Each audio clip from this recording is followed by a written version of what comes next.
This is Keep Buggering On. And fair warning, everything you're about to hear is true, and none of it is going to make you feel better about humanity. So, I'm 54, and I'm standing at the driving range, holding a metal stick, trying to hit a ball. The ball is not moving. It has never moved. It is, as far as I can tell, incapable of movement. And somehow, this is the hardest thing I will do all week. Keep your head down. That's the whole instruction. Don't move your head. Watch the ball. A thing a golden retriever could technically manage. I cannot do it. I swing, and somewhere in there, my body just decides we're done watching the ball now. And my head comes up, and I'm looking at the sky, not the ball, the sky, like it's up there. Like I just sent something into low orbit, and I need visual confirmation it made it. It's on the tee. It never left the tee. I want that on record. I didn't hit the ball. I had a private altercation with the air directly above it. And the ball watched the whole thing, unimpressed, still sitting exactly where I set it. That's keep your head down. Also, a shirt already made, already real, sitting in my house right now while the rest of the story gets built around it. KBO Standard Supply is the apparel side of this whole operation. And here's honestly why this podcast exists at all, instead of just a shirt with a funny line on it. Because keep your head down. The ball isn't going anywhere. It's a great line on a shirt, but it's a better line once you know it almost ended up on me launching out of my shoes in a public driving range. The shirt gives you the punchline. The show gives you the part where it actually happened to somebody. Listen, you never really think about how often "don't look up yet" is good advice for basically everything until you're the one standing in the field proving repeatedly in front of God and a very patient golf ball that you can't take it. My friend, are you ready to laugh? Huzzah! Today, we're going to look at that exact same thing, the not being able to just let it finish, at two different scales. One's a war, and one's your office. And weirdly, the war is the funnier one. Step back in time just a little bit. Picture San Juan Island off the coast of what's now Washington State. 19 miles long, 7 miles wide, beautiful and quiet. And in the summer of 1859, simultaneously claimed by two of the largest empires on the planet, the United States and Great Britain. Because 13 years earlier, the two countries had signed a treaty agreeing to split the Pacific Northwest along, quote, the middle of the channel which separates the continent from Vancouver Island. Sounds pretty precise. It's not precise. There are two channels. Nobody specified which one. And, sorry, I have to stop here because this is exactly the kind of thing that would end my marriage. Two governments looked at a map, agreed on the channel, and never once said which channel, and then act shocked, genuinely shocked, when that turned into a problem. I once spent 20 minutes arguing with my husband about whether the icy part of the road is technically before the bridge or after the bridge, because the sign says bridge ices before road. And I need to know exactly where the danger zone starts, geographically, on the actual pavement. And he just wants to drive. So I have a lot of sympathy for whoever drew up this treaty and a lot of contempt for the fact that nobody double-checked it. Anyway, so for over a decade, both nations just sat on the same small island, each one convinced it was theirs, politely ignoring the other's presence like two people who both think they reserve the same Airbnb. On the British side of this arrangement was a man named Charles Griffin, who ran a sheep operation for the Hudson Bay Company and who also kept several large black Berkshire boars that he let roam freely across the island because apparently fencing was a suggestion, not a rule in 1859. On the American side was a 27-year-old Kentucky farmer named Lyman Cutler, who'd staked a claim, built a cabin, and planted a potato patch. A potato patch he had, notably not fenced either. You see where this is going? One of Griffin's boars discovers Cutler's potatoes. Doesn't just discover them once, he comes back repeatedly. Cutler chases it off, complains to Griffin's people. Nothing changes because the pig, quite reasonably, has decided this is the best restaurant on the island, and it's not paying for parking. On the morning of June 15, 1859, the pig comes back one more time, and according to the record, what actually pushes Cutler over the edge isn't even really the pig. It's that one of the company's herdsmen is standing right there, watching the whole thing, laughing at him. And Cutler, in what I am confident he considered a completely reasonable response to being mocked over his own vegetables, picks up his rifle and shoots the pig dead. Now, and to his credit, and I think this matters, Cutler immediately feels bad. He goes straight to Griffin and offers to pay for the pig. $10. Reasonable money for a pig, even a good one. But Griffin says the pig was worth $100. Cutler says, absolutely not. The conversation, according to the accounts that survive, gets heated, with one side allegedly saying something like, it was eating my potatoes, and the other firing back, well, it's up to you to keep your potatoes out of my pig, which is, I have to say, a genuinely excellent comeback for 1859 or any year. This should have ended there. A disputed pig, an insulted farmer, maybe a strongly worded letter. Instead, Griffin reports the incident to British authorities, who threatened to arrest Cutler and haul him off to Victoria to stand trial. The American settlers on the highland hear this and are furious, not really about the pig anymore, but about the idea that a foreign government might arrest one of their own.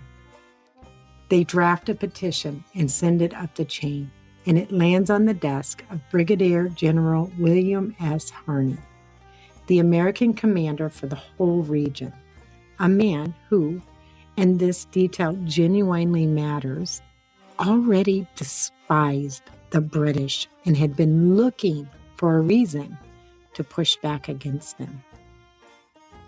Harney does not de-escalate. Harney sends Captain George Pickett, yes, the same Pickett who will later become infamous leading Pickett's charge at Gettysburg, and 60 soldiers to the island. Pickett's actual quoted line on arrival was, and I am not making this up, "We'll make a Bunker Hill of it." A man saying out loud that he intends to turn a pig dispute into a Revolutionary War battle. Britain responds in kind. 3 warships, then more. By August, you have 461 American soldiers backed by 14 cannons on one end of the island, and over 2,000 British troops with 5 Royal Navy warships anchored just offshore on the other end. 2 world powers, fully mobilized, glaring at each other across 19 miles of Pacific Northwest coastline. Because of a pig that, again, was eating unfenced potatoes that nobody had bothered to protect in the first place. And here's the part of this story that actually earns its place on this show, because it's not just the absurd setup, it's the save.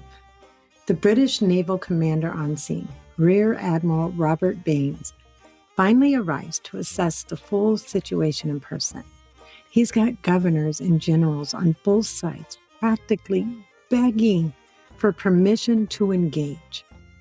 The pressure to do something dramatic is enormous.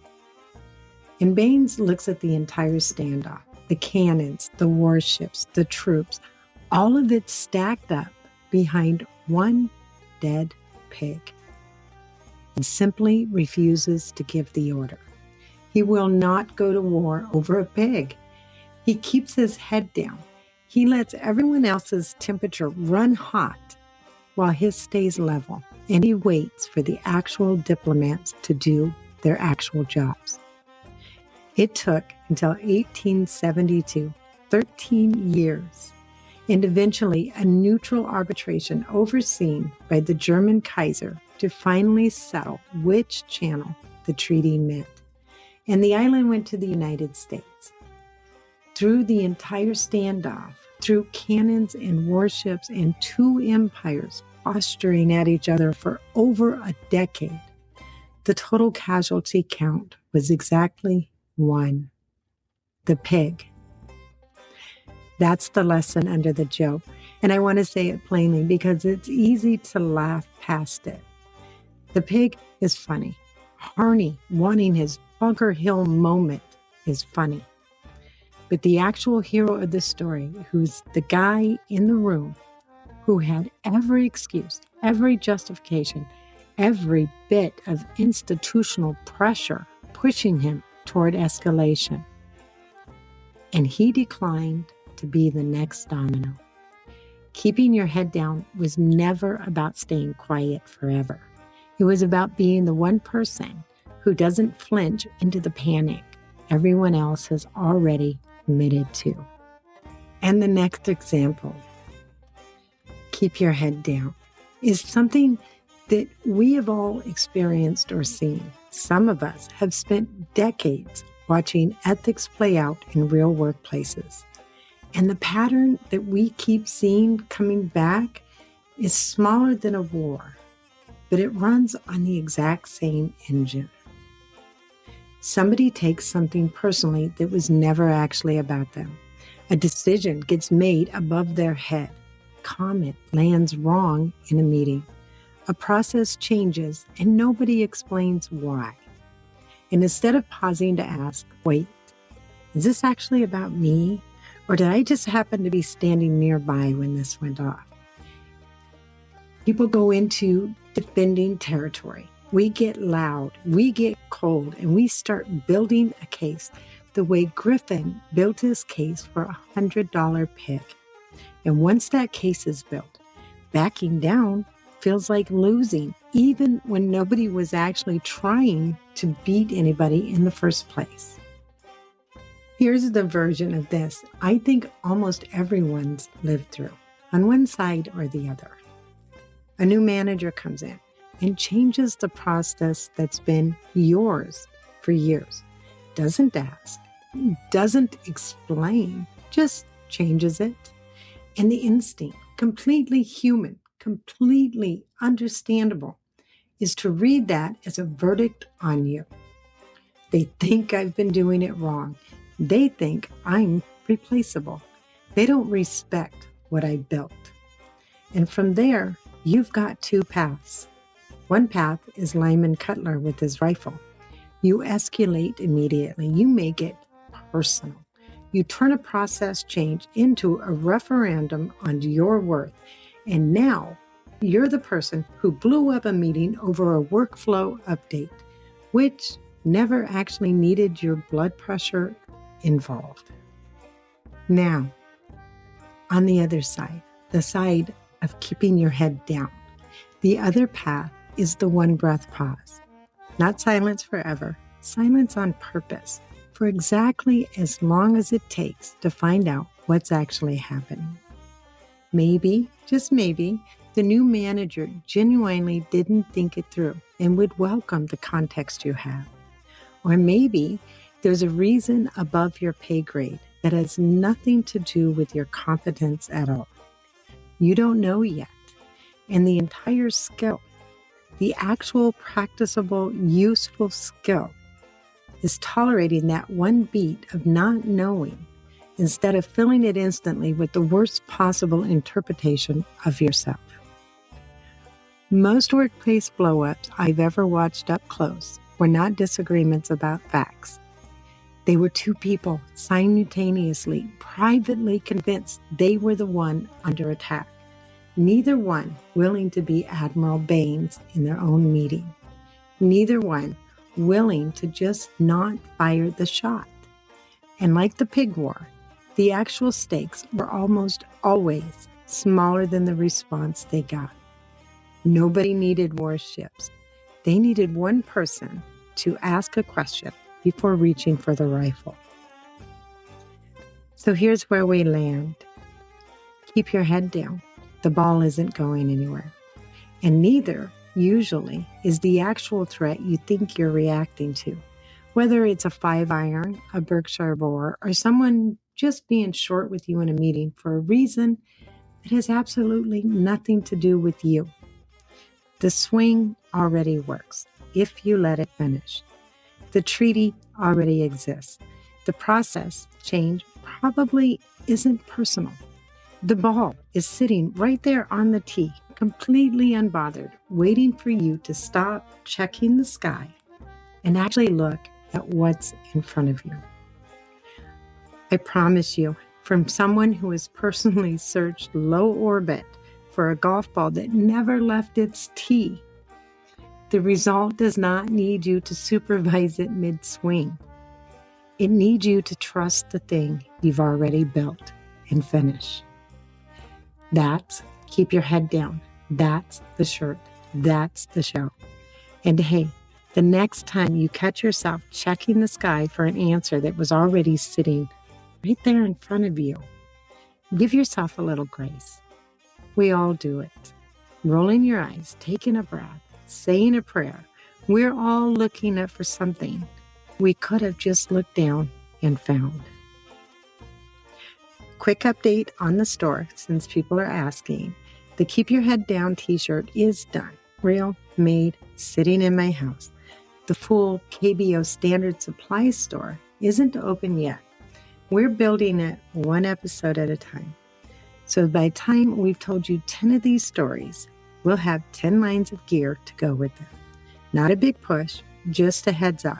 It's coming. And every episode from here is one more piece of it landing. We checked it. It's real. You are not going to believe it. See you next time. Take care of yourself. Keep your head down.